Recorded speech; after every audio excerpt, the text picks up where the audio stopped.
We live on a farm that's been in my family 100 years. We purchased it from my parents approximately 11 years ago and have lived down here and have farmed it for the past 6 years.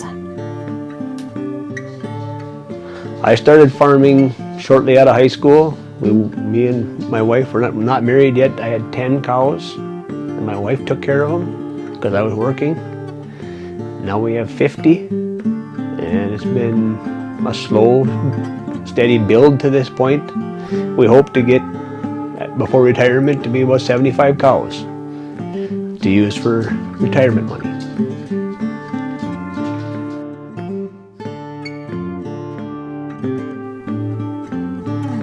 My role here on the farm helping out consists of buying feed for our calves, bottle feeding if necessary, watering all the animals.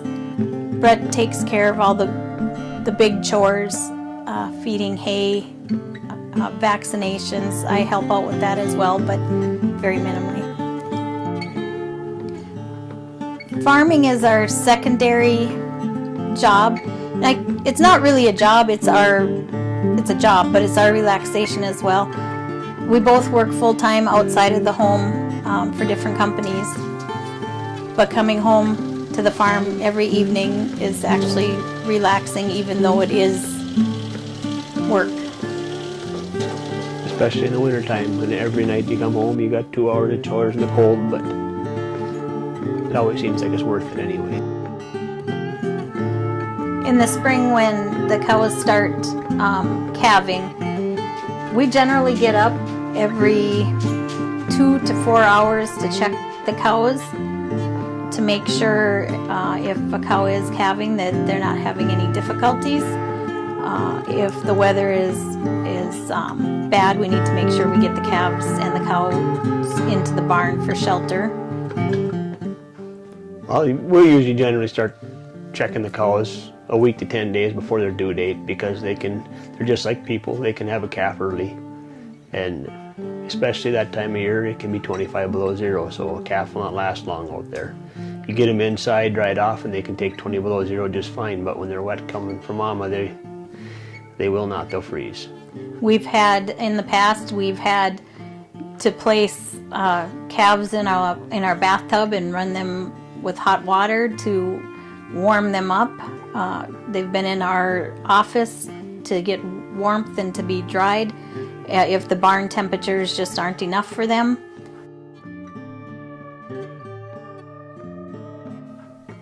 Each year during calving season, even though you don't want to, you got to expect some loss of calves.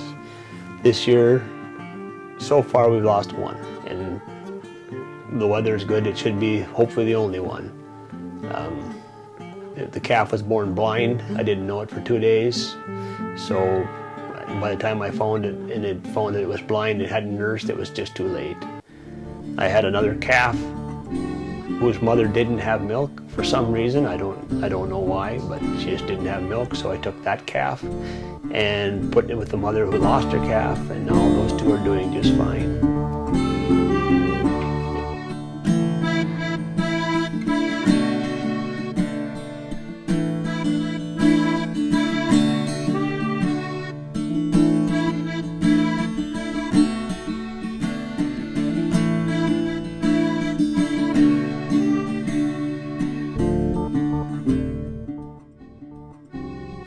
I keep track of every cow, every calf.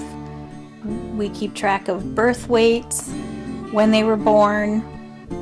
We try to keep all of our cows are very friendly. The calves are friendly. It's really hard not to make them pets at times.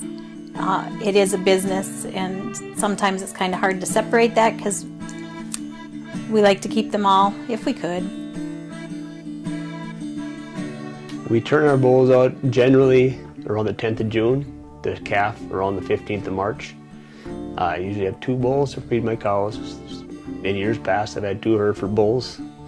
We select our Hereford bulls for growth and for, we call it, for docility or tameness. This is kind of a big trait around here because I do not like cows that you cannot handle and you're scared to be around.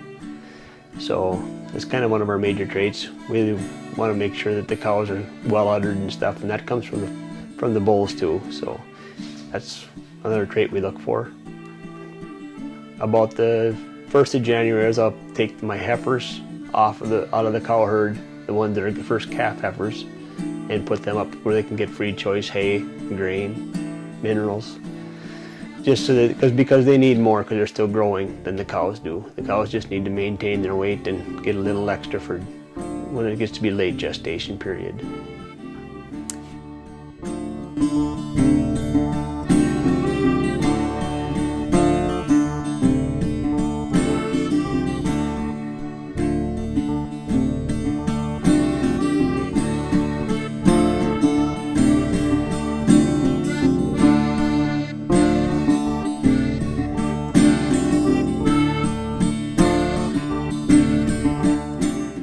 Ranching is more of a way of life. It's not a big money maker. No, not a money maker. You gotta like it. You have to like animals, and we do.